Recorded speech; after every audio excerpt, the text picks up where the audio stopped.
Representative Pryor, would you like to move House File 2619 before the committee? So moved, Madam Thank you, Representative Pryor. Representative Pryor moves 2619 before the committee with the intention to lay it over for future inclusion in an education finance bill. With that, too, I believe the author has an amendment labeled A2. Representative Pryor would like to move the A2 amendment. Yes, so moved. Thank you. A2 amendments before us. Representative Stevenson, would you like to briefly describe the A2 amendment? Thank you, Madam Chair. Members of the committee, the A2 just adds some more detail about having paraprofessionals in the classroom and how that impacts the ratios. Thank you so much, Representative Stevenson. With that, members, any questions on the A2 amendment? Seeing none, all those in favor say aye. Aye. All those opposed, no. The A2 amendment's adopted. Representative Stevenson, take it away. Madam Chair, members of the committee, class size matters. Too many students in a classroom makes individualized attention virtually impossible. And that lack of attention affects student outcomes, both academic and in life. Small class sizes have long-term benefits for students, particularly in the early years of education. Research shows that students with 2 or more years of small classes in elementary school score higher on tests in middle and high school and are more likely to graduate and more likely to take the ACT or SAT and attend college. They are also healthier and eventually earn more, paying more taxes and relying less on the social safety net. These gains are stronger for students who come from groups that are traditionally disadvantaged in education, BIPOC and English learner students. Small class sizes also benefit educators, giving them more time to teach and to focus on students who need more help. Educators with small class sizes are typically less stressed and feel more satisfied in their jobs, meaning fewer of them leave the classroom before retirement. Fortunately, in too many school districts in Minnesota, class sizes are getting bigger, not smaller.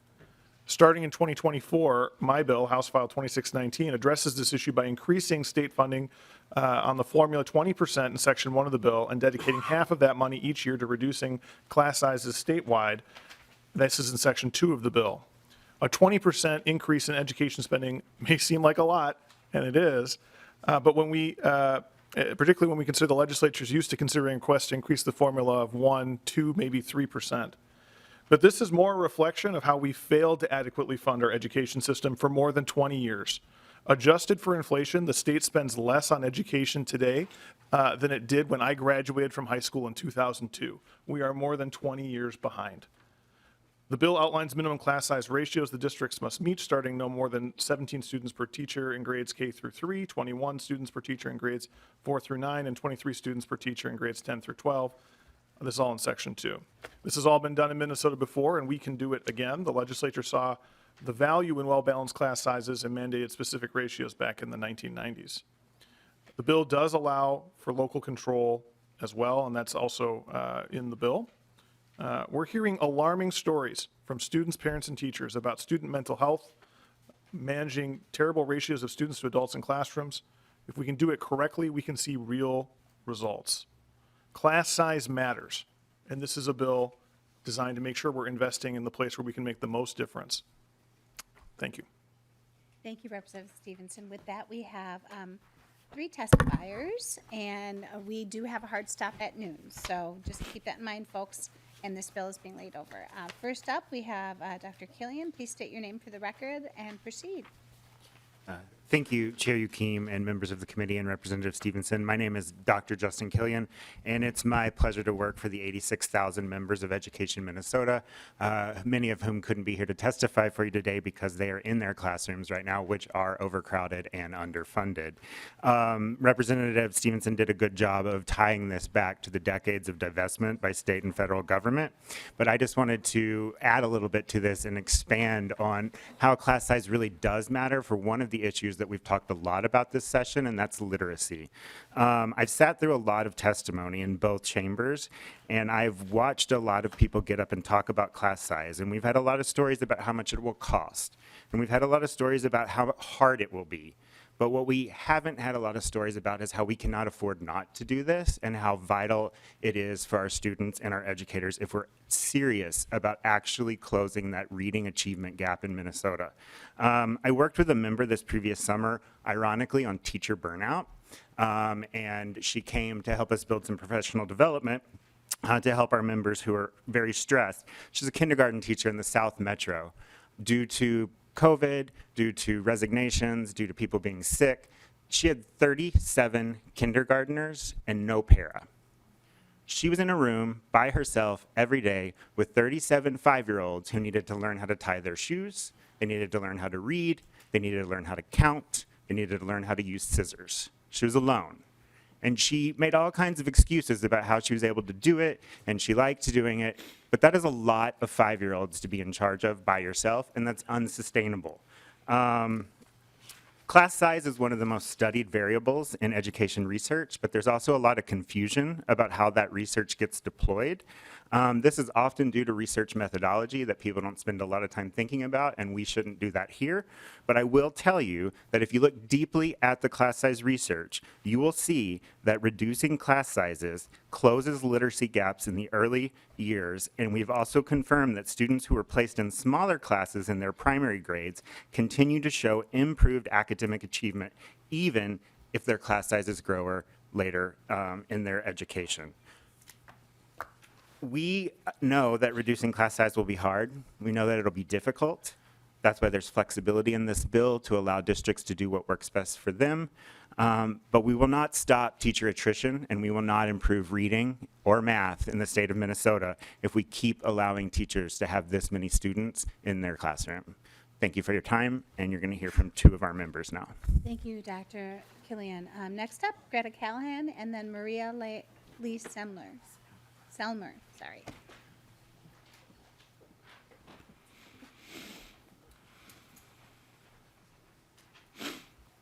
Go ahead, state your name for the record and proceed. Thank you, Chair. My name is Greta Callahan, and I'm a kindergarten teacher on release from the Minneapolis Public Schools, currently serving as president of the Minneapolis Federation of Teachers Teacher Chapter. I'm also the mother of a student in the district, and I'm here today to testify in support of House File 2619. And I want to make it very clear that I'm not here to talk about who we're going to blame. I'm here to talk about the solutions. The most important resources in Minnesota classrooms are time and trusting relationships between students and educators, and this bill will give us both. It would set aside 1/2 of any increase to the state's per pupil formula to improve the ratios of educators to students, and it sets some maximum class sizes. Every teacher will tell you that when class sizes get smaller or student to educator ratios improve, good things happen. My first years teaching in Minneapolis, I taught at the poorest school in our district with 100% of my students qualifying for free and reduced lunch. Many were homeless or highly mobile. I had between 27 and 30 students in my first years, 27 5-year-olds who were never in preschool, and you're responsible for getting them to read is no small feat, let alone adding the struggles of poverty on top of that. Our union fought hard for class size caps in schools like mine, and eventually we had one on a temporary basis. The next few years, I had a class size cap of 18 students. It was night and day what I was able to give my kids and what they were able to receive and gain in the classroom. My coworkers and I would think of our students in the years prior and just felt so much heartbreak for what they should have and could have had.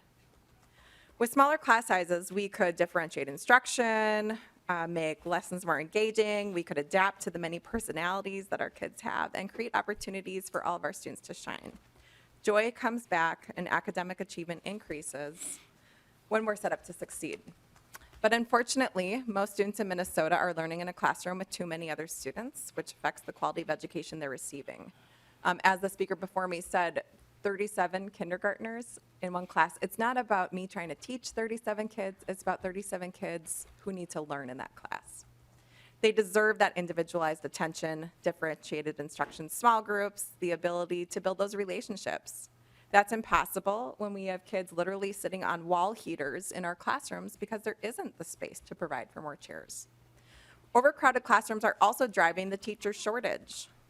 I'm putting that in quotes, which has been reported in more than 8 of 10 school districts. And I've watched this firsthand in Minneapolis. We've never been paid enough, but now the intrinsic rewards are also dwindling thanks to so many students in one classroom. And requiring teachers to educate too many students in a day is creating conditions where no one is feeling successful. Students aren't reaching their full potential. Teachers leave the profession, and this in turn creates more turnover and instability in schools, which creates emotionally unsafe conditions for our students. It's a vicious cycle, and we're trying to stop it. Teachers' unions have been raising these issues at the bargaining table for years, always at the protests of negotiators on the other side who believe this is, should stay the prerogatives of management. They're simply wrong. Our schools are not businesses. Our students are not market share. They're humans who deserve a world-class education. You may hear some people say that there just isn't physical space for this. Let's not get distracted. In most cases, we're not asking for more classrooms. We're asking for more support. Our kids need smaller ratios of teachers to students. Co-teaching works. Adding additional educators helps to reduce that ratio, giving students the care they deserve while minimizing the need to seek out an additional building. And you may also hear complaints that this policy is unworkable because there aren't enough teachers available to fill all the jobs it would create. That makes no sense. The State Teacher Licensing Board recently reported that over 38% of all Minnesota teachers are not currently teaching. That's a choice. This means there are plenty of teachers in Minnesota, but there's a shortage of people willing to work for the pay and working conditions offered by Minnesota school districts. It's not credible to say we can't improve our working conditions because of the teacher shortage when we have a teacher shortage because of our working conditions. It's time for the legislature to step in, break this cycle, alongside those of us on the ground floor who knows what's best for kids. If you can improve the ratio of educators to students, you're giving our kids the time, care, and attention they deserve. You're giving them the room to grow and make mistakes and learn from them. You're giving them room for students to have one-on-one attention when they're struggling so no one falls behind. You're bringing back trust and joy to Minnesota classrooms. Thank you so much. Thank you. Next up, we have Maria Leigh Selmer, who has a beautiful little distraction for us with her. So thank you. Go ahead and please state your name for the record and proceed. Good morning, Madam Chair and committee members. My name is Maria Leigh Selmer. I am an elementary school teacher in the Roseville area schools, and I am vice president of my local union, Education Minnesota Roseville. This is my 17th year as an educator. Throughout these 17 years, I have worked with our primary age students, most notably teaching 3rd grade and 1st grade. As a parent myself, I think about whether my families are getting what they need and deserve in their education. I then think about the makeup of my class. In the beginning years of my teaching career, I would typically have a classroom of 18 to 22 first graders. First grade is a big year for students because they are in the beginning stages of learning to read, a life skill that is a make or break on their future and quality of life. Since this is a critical time in a student's learning, I also had the help of an education support professional, or ESP, in my classroom. We lasted so long, I'm sorry. I also had the help of an educational support professional, or ESP, in my classroom so that I can provide much needed differentiation instruction to my students. I wish that I could say that all of my 17 years had classes like this, but unfortunately I would see my class list get longer and longer each year. One year, I had 33 students in my class. She's not happy about it either. Outraged, really outraged, yeah. I didn't even have matching furniture to fit the number of students in one room. This year, I've had between 26 to 28 first graders in my classroom without much needed help of an ESP. My husband, a middle school teacher, has approximately 34 to 38 students per class. The needs of my students are significantly greater than 17 years ago. Currently, I have 5 students who receive special education services, 5 multilingual learners with direct services, and 7 with indirect services. 6 students that have significant learning needs that are not currently identified as needing services, but are in the process of being assessed. And finally, the various social, emotional, mental health needs of my students. With the sub shortage, it is not uncommon for teachers to absorb their colleagues' classrooms. In the last few years, I've had between 55 to 60 first graders in my class. Parents all over the state have seen firsthand what their child needs when we were doing distance learning. Due to these years of interrupted learning, we must consider what educators need in order to lessen the existing learning gap that is now widened due to the pandemic. It is nearly impossible for me as a veteran teacher to properly intervene and meet the multitude of needs of my students. I am working under conditions with limited support professionals, alongside special education managers with overloaded caseloads, social workers with long wait lists to meet students, school psychologists who can't keep up with assessments, and a school full of exhausted teachers on the next wave of burnout, because these past few years, we have seen waves of burnt-out teachers who have left. Taking a statewide stance on limiting class sizes will not only allow for me to better meet the needs of my students, it will also keep my colleagues from cycling through questions that we are afraid to answer. The questions I have personally asked include, how on earth can I differentiate for 33 first graders? How can I console multiple students crying while others are raising their hands for help and I can't get to them? My colleague is out. How can I change my instruction last minute that will engage 58 first graders? And the worst question of all, is my job worth it anymore if I have to work so much harder with less support?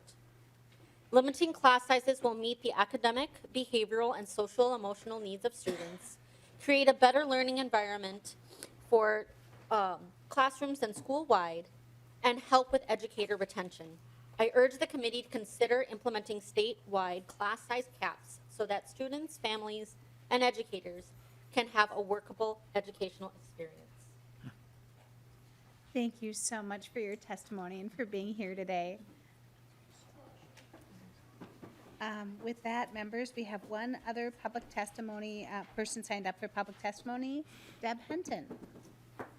Madam Chair and members of the committee, it's not fair to follow that beautiful baby, but here goes. I am Deb Henton, the Executive Director of MASA, and I am speaking on behalf of those members in my organization and also AMSD, MSBA, MASSP, MESPA, C, and MREA. There are some areas of this bill and A2 amendment I would like to address.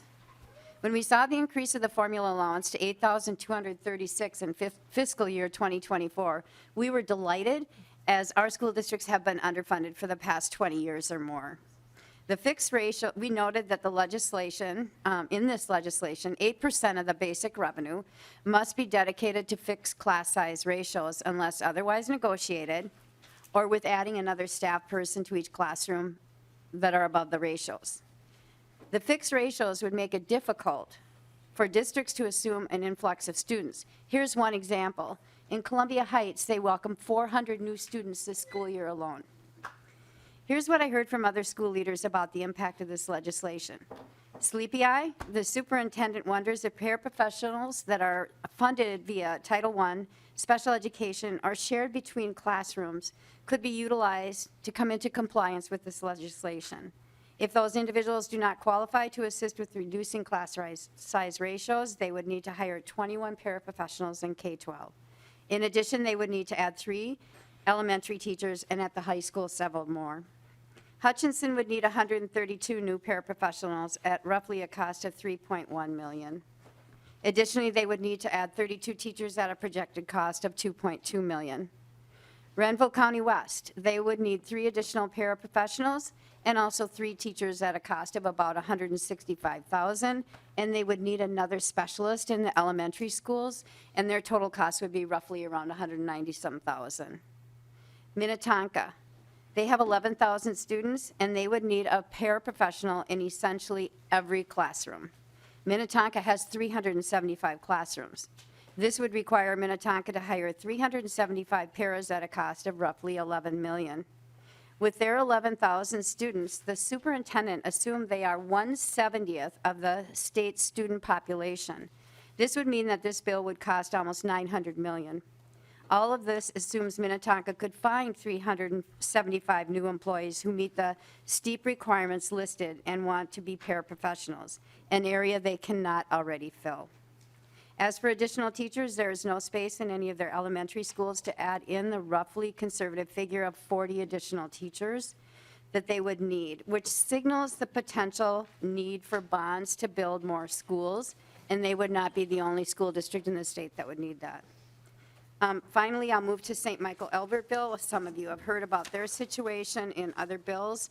They would need a total of 289 more paraprofessionals at a cost of roughly $11.6 million and an additional 58.5 teachers at a cost of $4.4 million.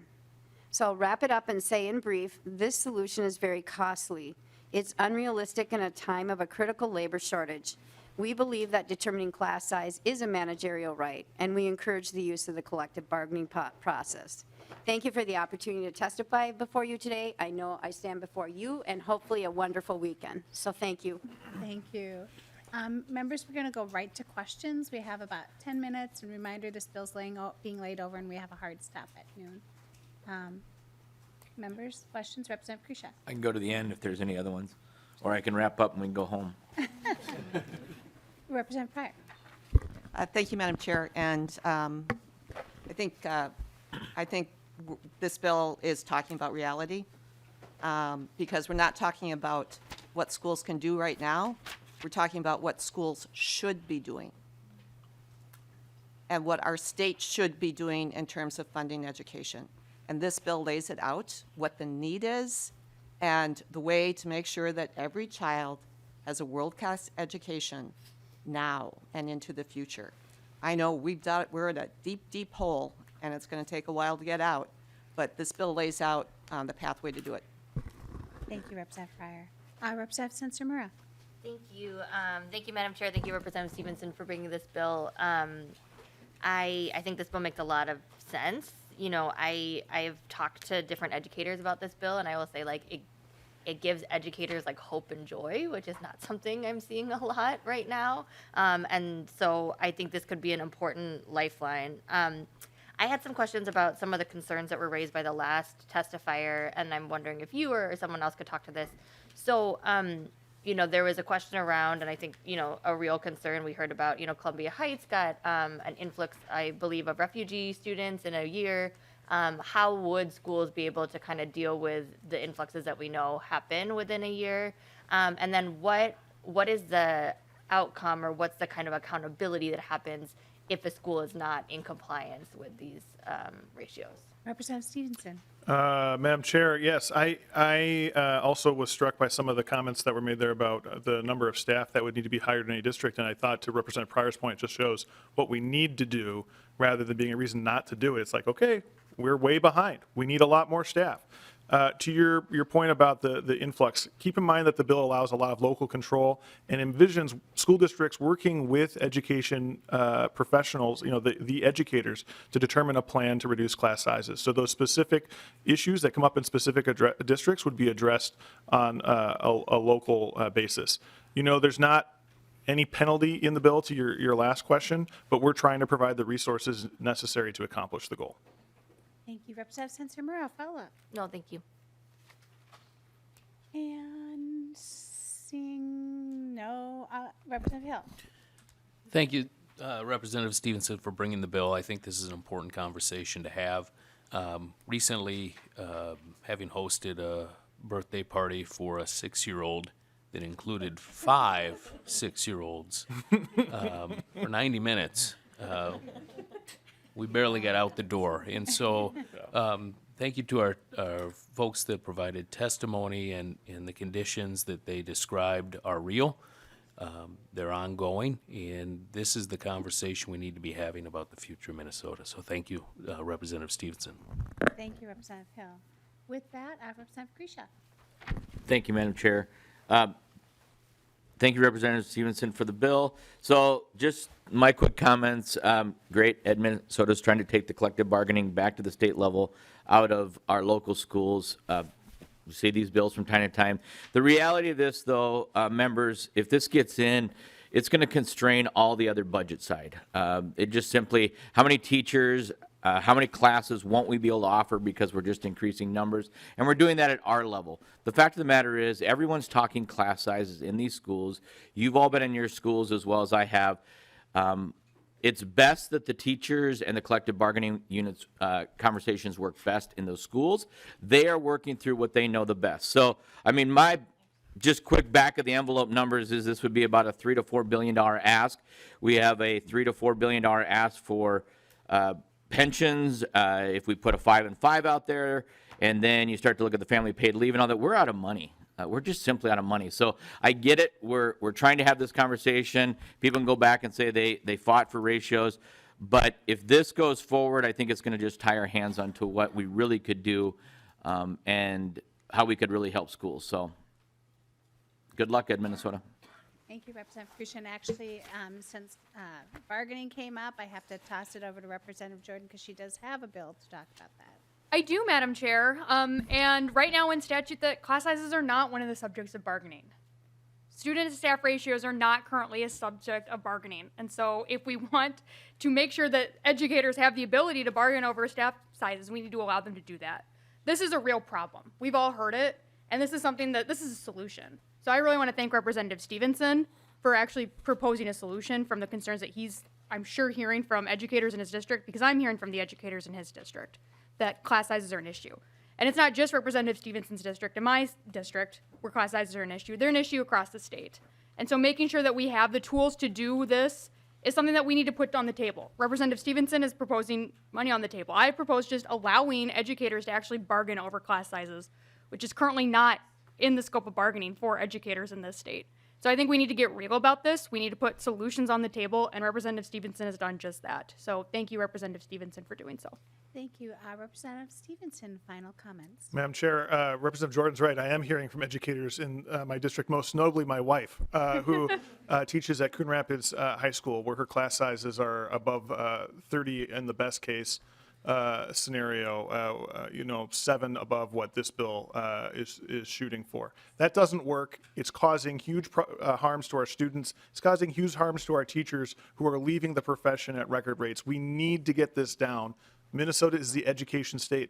This is why we have the great quality of life we have here, because we have an economy that's diverse and prosperous based on having a highly educated workforce. We have to fund that in order to make it work, and that's what this bill is about. I ask for the committee support. Thank you, Representative Stevenson. And with that, we will lay over House File 2619 as amended for possible inclusion in an education finance bill.